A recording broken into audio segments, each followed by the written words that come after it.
శాసనసభ సభ్యునికి వైఎస్ఆర్సీపీ పార్టీకి రాజీనామా చేసిన తర్వాత మొదటిసారిగా ఆళ్ల రామకృష్ణారెడ్డి మంగళగిరిలో మీడియాతో మాట్లాడారు.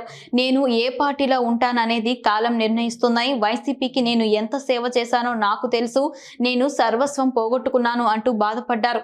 నేను వైఎస్ఆర్ కుటుంబానికి చెందిన వ్యక్తినని, షర్మిలమ్మ ఏ నిర్ణయం తీసుకున్నా ఆమె వెంట ఉంటానన్నారు. నేను షర్మిలను కలిశాను. షర్మిల ఏ నిర్ణయం తీసుకున్నా అప్పుడు నా నిర్ణయం ఉంటుంది.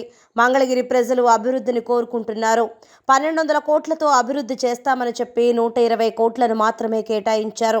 50 ఏళ్లలో జరగని అభివృద్ధి 4 ఏళ్లలో చేసి చూపించాను. మంగళగిరి అభివృద్ధికి నిధులు విడుదల కాలేదు. కాంట్రాక్టర్లు నాపై ఒత్తిడి తెచ్చినా నేను సీఎంఓకు పదే వెళ్ళి అడిగాను. స్వయంగా నేనే 8 కోట్ల వరకు బయట అప్పులు తెచ్చి కాంట్రాక్టర్లకు ఇచ్చాను. నా సొంత డబ్బుతో ఎంటీఎంసీ దుగ్గిరాల పరిధిలో అభివృద్ధి పనులు చేశామని చెప్పారు.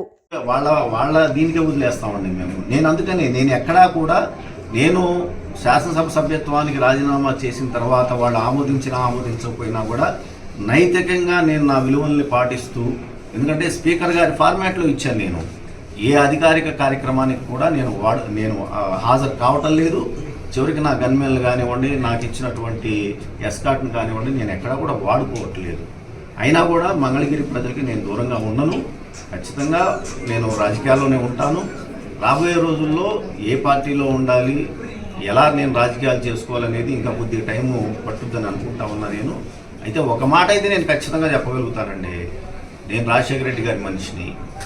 సో నేను ఖచ్చితంగా ఇవాళ రాజశేఖర రెడ్డి గారి అబ్బాయికి, రాజశేఖర రెడ్డి గారి అబ్బాయి ఆయన మరణం తర్వాత జగన్మోహన్ రెడ్డి గారు పెట్టినటువంటి పార్టీకి ఎంత సేవ చేశానో, వైఎస్ఆర్ కాంగ్రెస్ పార్టీ ఆ రోజుల్లో మరి అధికారంలో రావడానికి ఈ రాష్ట్రంలో ఎంతమంది పనిచేశారో వాళ్ళల్లో నేను ఒకటిగా నా సర్వస్వం పోగొట్టుకొని నేను పనిచేశాను. నేను మరి అలాంటి వాడిని నేను రాజశేఖర రెడ్డి గారి భక్తుడిగా నేను ఇంకో పార్టీకి అయితే వెళ్ళే ప్రశ్నే లేదు.